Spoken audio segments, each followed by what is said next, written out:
Ναι, καλημέρα σας. Καλημέρα. Δημήτρης Βενιέρης λέγομαι. Τηλεφωνώ από την εταιρεία ενοικίασης βοηθητικών ηθοποιών Cascadere Extreme Sports και άλλα ντουμπλάρε ΟΕ. Μάλιστα. Έχω μια παραγγελία από Μέγαρο Μαξίμου που αφορά τον κύριο Πεταλωτή. Μάλιστα. Και γι' αυτό παίρνω και εσάς για να συνεννοηθούμε. Ναι. Τηλεφωνώ να σας ενημερώσω ότι έχουμε έτοιμο το μοντέλο Cascadere που θα ντουμπλάρει τον κύριο Πεταλωτή στην επόμενη ομιλία του.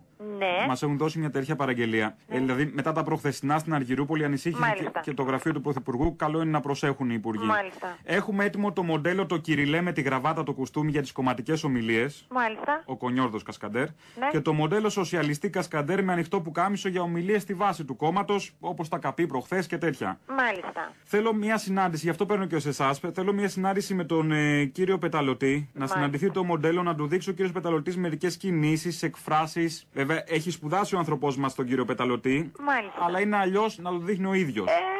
Λογικό μου ακούγεται. Το βασικό είναι να του μάθει ο κύριος Πεταλωτής να λέει μερικές από τις βλακίες που λέει και εκείνος. Γιατί όσο και να το μελετήσει κανείς, τέτοιες βλακίες δύσκολα τις βγάζει αβίαστα άνθρωπος. Αυτό είναι το πρόβλημά μας μόνο. Γενικά τον μελετάει, τον έχει, σχεδόν τον έχει και τη χρειά της φωνής τον φτιάχνει. Θέλετε να μου πείτε πώς λέγεστε? Δημήτρης Βενιέρης. Μάλιστα. Και...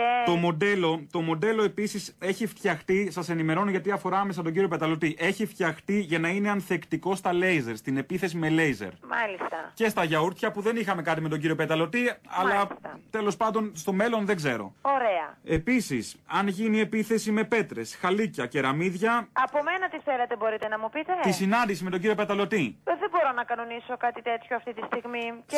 Να σας πω και αυτό γιατί είναι σημαντικό να το λάβει υπόψη του. Σε περίπτωση που γίνει επίθεση με χαλίκια, κεραμίδια, πέτρες, ντουβάρια, δεν ξέρω ο διαδηλωτής ο τρελός που δεν ξέρει ποιος τον κυβερνάει και τι χρωστάει σε αυτόν, μπορεί να του κάνει μια άνανδρη επίθεση. Μάλιστα. Δεν του είναι τίποτα του Κασκαντέρ να πηδήξει στον αέρα με διπλή κολοτούμπα και προσγείωση στις φτέρνες. Μάλιστα. Γιατί παλιότερα, να σας ενημερώσω, ήταν και Κασκαντέρ του Θωμά του Κρούζ στις επικίνδυνες αποστολές και δεν του είναι τίποτα. Δηλαδή είναι εύκολα στον άνθρωπό μας αυτά, είναι εκπαιδευμένος άριστα. Ευχαριστώ πάρα πολύ για την ενημέρωση που μου κάνετε. Αλλά εγώ όφιλα να την κάνω. Δεν είμαι αρμόδια να κανονίσω κάποια συνάντηση.